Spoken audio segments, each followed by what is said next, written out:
सभी को मेरा दिल से नमस्कार। तो जो भी है, आज की कथा बहुत ही स्पेशल होने वाली है। तो सबसे पहले हम उसका टाइटल पढ़ते हैं। तो चलो आइए जानते हैं कथा का हमारे टाइटल। माता रानी की सच्ची भक्ति कथा, नवरात्रि स्पेशल, एक भक्त की चमत्कारी कहानी। तो आज की इस पावन कथा में हम सुनेंगे माता रानी की एक ऐसी सच्ची भक्ति की कहानी, है ना, जिसे सुनकर आपका मन श्रद्धा से भर जाएगा। तो कथा को स्किप बिल्कुल नहीं करना है, कथा के अंत तक बने रहना है। कथा बहुत ही स्पेशल और बहुत ही सुंदर यहाँ पे हम प्रस्तुत करेंगे। और अगर चैनल पे नए हैं तो चैनल को ज़रूर सब्सक्राइब करना, और वीडियो अगर अच्छा लगा होगा तो लाइक और शेयर ज़रूर करना। तो एक छोटा सा गांव था, वहाँ एक गरीब महिला रहती थी। नाम था सीमा।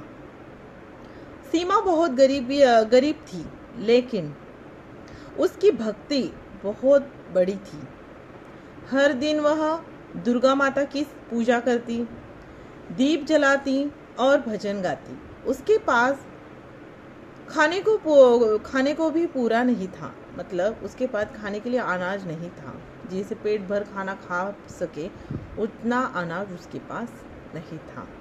लेकिन फिर भी वह माता को प्रसाद चढ़ाती थी। गांव के लोग उसका मजाक उड़ाते, इतनी पूजा करके क्या मिलेगा। लेकिन सीमा को पूरा विश्वास था, माता रानी जरूर सुनेगी, है ना। परीक्षा का समय आया। एक दिन सीमा के घर बहुत बड़ी मुसीबत आई। उसका बच्चा बहुत बीमार पड़ गया। डॉक्टर ने कहा इलाज के लिए पैसे चाहिए, लेकिन सीमा के पास कुछ भी नहीं था। वह रोते रोते मंदिर गई और बोली, माँ, आज मेरी परीक्षा मत लो, मेरे बच्चे को बचा लो। उसने 9 दिन तक व्रत रखा, नवरात्रि, और लगातार माता का नाम लिखा। फिर चमत्कार क्या हुआ, है ना, फिर चमत्कार क्या हुआ, तो चलिए देखते हैं। एक अजीब सी बात हुई। एक अनजान महिला सीमा के घर आई, है ना। उसने कहा तुम्हारा बच्चा ठीक हो जाएगा। उसने कुछ जड़ी बूटी दी और चली गई। अगले दिन ही सीमा का बच्चा पूरी तरह से ठीक हो गया, है ना। तो यह था माता रानी का चमत्कार। जब सीमा मंदिर गई तो उसे पता चला, है ना, वह महिला कोई और नहीं, स्वयं माता रानी थी। तो सच्चाई और विश्वास, है ना। अब पूरा गांव हैरान था। जो लोग सीमा का मजाक उड़ाते थे, वही अब उसकी भक्ति की तारीफ करने लगे। सीमा ने कहा, माता रानी सबकी सुनती है, बस सच्चा दिल चाहिए। इस कथा से हमें क्या सीख मिलती है? सच्ची भक्ति कभी व्यर्थ नहीं जाती। माता रानी हमेशा अपने भक्तों की रक्षा करती है। कठिन समय में विश्वास नहीं छोड़ना चाहिए। अगर आप भी माता रानी में विश्वास रखते हैं तो आप कमेंट में ज़रूर लिख दीजिए जय माता दी। वीडियो अगर आपको अच्छा लगा हो तो ज़्यादा से ज़्यादा वीडियो को शेयर करना है, और चैनल को सब्सक्राइब करना बिल्कुल भी नहीं भूलना, ठीक है। तो माता रानी खुद आई, सच्ची भक्ति का चमत्कार, गरीब भक्त की कहानी, है ना। तो यह थी हमारी कहानी, और इस कहानी से आपको लेना क्या है ना। अभी जैसे हाँ ठीक है, ये तो कहानी है, ये कथाएं हैं, एक विश्वास है, श्रद्धा है, आस्था है ना।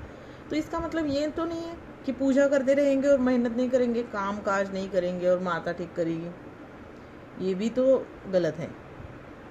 इतना तो ज्ञान सभी को होता ही है। अगर हम मेहनत करेंगे, काम करेंगे, तभी तो अपने बच्चे का इलाज कर पाएंगे।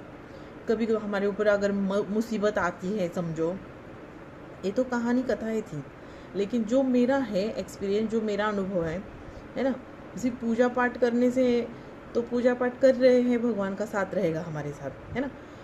तो दिन भर मंदिर में बैठे रहना, मतलब फिर आपके पास पैसा कहाँ से आएगा। तो उसके लिए आपको मेहनत करनी पड़ेगी, काम करना पड़ेगा, पैसे जमा करके रखने पड़ेंगे, सेविंग करनी पड़ेगी। अगर महिला है, महिलाओं को कम खर्चा करना पड़ेगा।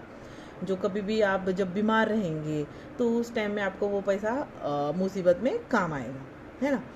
तो कहानी कथाएं जो होती हैं तो होती है, सच है, भगवान का साथ तो होना ही चाहिए, लेकिन हमें खुद मेहनत करनी बहुत ज़रूरी है, ठीक है। कभी भी एक लेडीज़ ने पति के भरोसे, अपने माँ बाप के भरोसे, अपने भाई के भरोसे नहीं रहना है।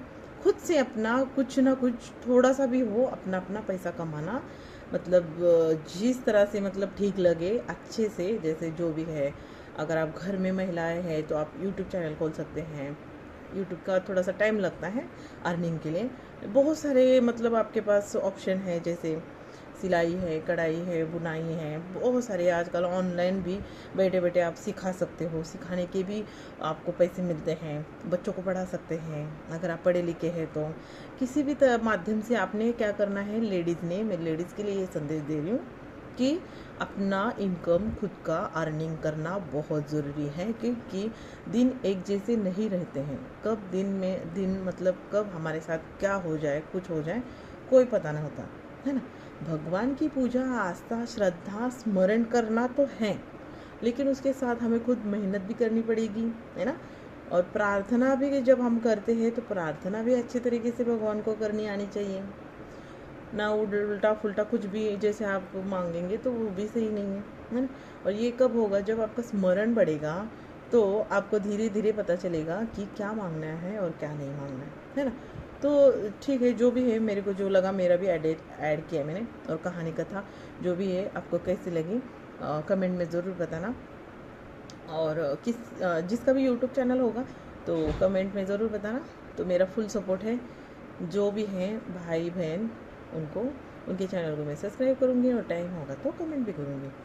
तो इसी के साथ यह वीडियो हम यहाँ पे ही ख़त्म करते हैं। Thank you for watching my video.